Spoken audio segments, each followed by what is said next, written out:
नमस्कार साथियों, वेदांस की कहानियाँ यूट्यूब चैनल में आपका स्वागत है। हर इंसान सफल होना चाहता है, लेकिन सफलता इतनी आसानी से नहीं मिलती है।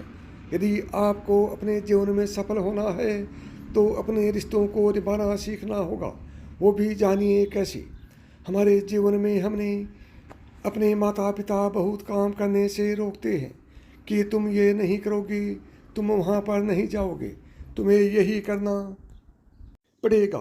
हमें कई काम करने से रोकते हैं। क्या आपको लगता है कि वो हमें रोक कर गलत कर रहे हैं? क्या इनके रोकने से हम सफल नहीं हो रहे हैं? यदि आप यह सोचते हैं तो आपको यह प्रेरणादायक कहानी जरूर पढ़नी चाहिए। एक बार एक व्यक्ति और उसका बेटा दोनों अपने घर की छत पर पतंग उड़ा रहे थे। पतंग बहुत ही ऊंची उड़ रही थी, वो बादलों को छू रही थी। तब उसका बेटा उस व्यक्ति से कहता है कि पापा, ये पतंग इस डोर से बंधी हुई है, जिस कारण और ऊंची नहीं जा रही है। इस डोर को तोड़ देना चाहिए।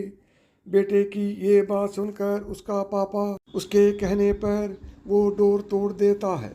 उसका बेटा बहुत खुश होता है। वह पतंग टूट जाने से बहुत ऊंचाई पर पहुंच जाती है, लेकिन फिर कुछ समय बाद वह कहीं दूर जाकर खुद ही नीचे गिर जाती है।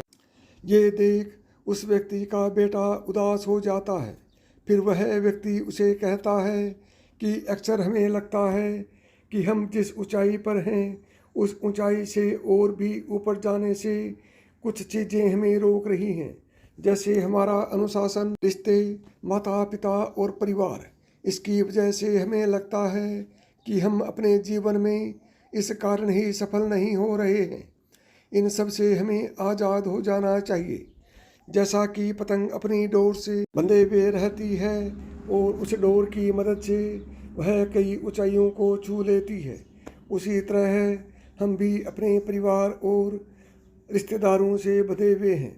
यदि हम इस धागे से जुड़े हुए रहेंगे तो कई ऊंचाइयों को छू लेंगे, लेकिन यदि हम इस धागे को तोड़ देंगे तो ठीक इसी पतंग की तरह कुछ समय तक ही सफलता में उड़ पाएंगे, अंत में नीचे गिरकर ही रहेंगे।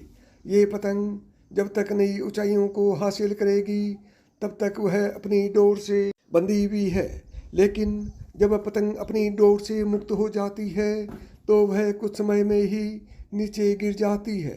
उसी प्रकार हमें भी अपने जीवन में रिश्तों की डोर से बंधे हुए रहना चाहिए, जिससे हम अपने जीवन में नई ऊंचाइयां हासिल कर सकें। साथियों, यदि आपको मेरी बताई हुई बातें अच्छी लगी हों तो अभी तुरंत इसी वक्त वेदांस की कहानियाँ यूट्यूब चैनल को सब्सक्राइब करें। नमस्कार दोस्तों, जय श्री कृष्ण।